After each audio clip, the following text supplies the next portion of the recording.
Hi, boys and girls, it's Mrs. Carey. I'm here for our fourth recording of Holes, which is I believe it's chapter 6. Yep, it's chapter 6. And today, I just want you to notice I'm wearing my We Spark Mind shirt.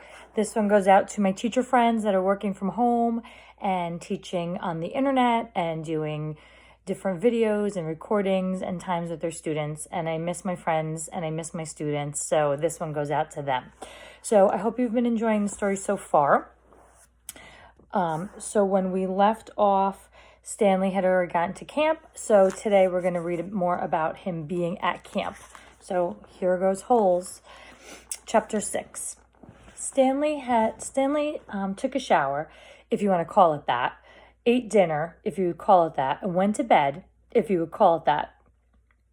The bed was smelly and scratchy, and it was an old cot. Because of the scarcity of water, each camper was only allowed a 4-minute shower. It took Stanley nearly that long to get used to the cold water. There was no knob for hot water.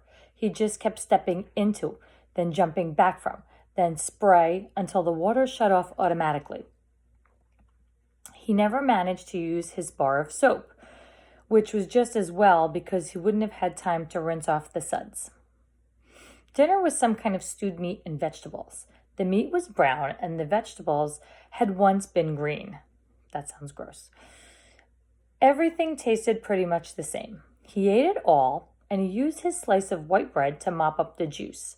Stanley had never been one to leave food on his plate, no matter how it tasted. "What'd you do?" one of the campers asked him. After Stanley didn't know what he meant, they sent him here for some reason. Oh, he realized, "I stole a pair of sneakers." The other boys thought that was funny. Stanley wasn't sure why. Maybe because their crimes were a lot worse than stealing shoes. "From a store? Or were they on someone's feet?" asked Squid. Neither," Stanley answered. "They belonged to Clyde Livingston." Nobody believed him. "Sweet feet?" said X-Ray. "Yeah, right." "No way," said Squid. Now, as Stanley lay on his cot, he thought it was kind of funny in a way. Nobody had believed him when he said he was innocent.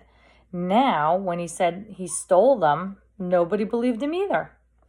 Clyde Sweetfeet Livingston was a famous baseball player. He'd led the American League in stolen bases over the last 3 years.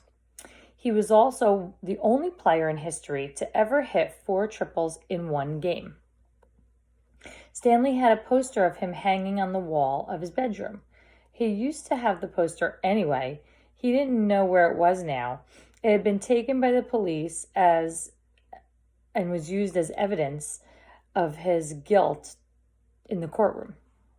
Clyde Livingston also came to court. In spite of everything, when Stanley found out that Sweetfeet was going to be there, he was actually excited about the prospect of meeting his hero. Clyde Livingston testified that they were his sneakers and that he had donated them to help raise money for the homeless shelter. He said he couldn't imagine what kind of horrible person would steal from homeless children. That was the worst part for Stanley. His hero thought he was a no-good, dirty, rotten thief. As Stanley tried to turn over on his cot, he was afraid it was going to collapse under all his weight. He barely fit in it. When he finally managed to roll over on his stomach, the smell was so bad that he had to turn over again and try to sleep on his back. The cot smelled like sour milk. Ugh, that's so gross. Though it was night, the air was still very warm. Armpit was snoring 2 cots down.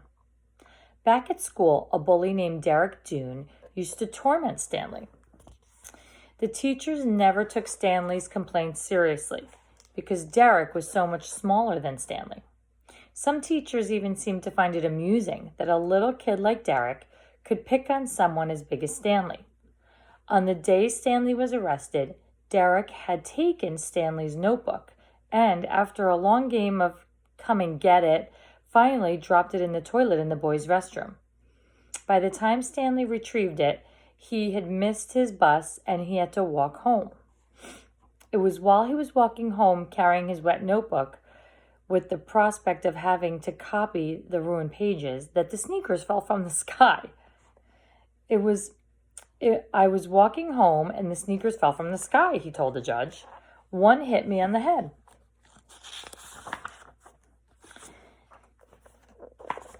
Sorry, boys and girls. It had hurt too. They hadn't exactly fallen from the sky. He had just walked out from under a freeway overpass when the shoe hit him on the head. Stanley took it as some kind of sign. His father had been trying to figure out a way to recycle old sneakers, and suddenly a pair of sneakers fell on top of him, seemingly out of nowhere, like a gift from God. Naturally, he had no way of knowing they belonged to Clyde Livingston. In fact, the shoes were anything but sweet. Whoever had worn them had had a bad case of foot odor. Stanley couldn't help but think that there was something special about those shoes, and that they somehow would provide the key to his father's invention. It was too much of a coincidence to be a mere accident. Stanley had felt like he was holding destiny's shoes. He ran, thinking back now, he wasn't sure why he ran. Maybe he was in a hurry to bring the shoes to his father, or maybe he was trying to run away from his miserable and humiliating day at school. A patrol car pulled alongside him. A policeman asked him why he was running. Then he took the shoes and made a call on his radio. Shortly thereafter, Stanley was arrested. It turned out the sneakers had been stolen from a display at the homeless shelter. That evening, rich people were going to come to the shelter and pay $1,000 to eat the food that the poor people ate every day for free. Clyde Livingston, who had once lived at the homeless shelter when he was younger, was going to speak and sign autographs. His shoes would be auctioned, and it was expected that they would sell for over $5,000. All the money would go to help the homeless. Because of the baseball schedule, Stanley's trial was delayed several months. His parents couldn't afford a lawyer. "You don't need a lawyer," his mother had said. "Just tell the truth." Stanley told the truth, but perhaps it would have been better if he had lied a little. He could have said he found the shoes in the street. No one believed him that they fell from the sky. It wasn't destiny, he realized. It was his no-good, dirty, rotten, pig-stealing great-great-grandfather. The judge called Stanley's crime despicable. The shoes were valued at over $5,000. It was money that would provide food and shelter for the homeless.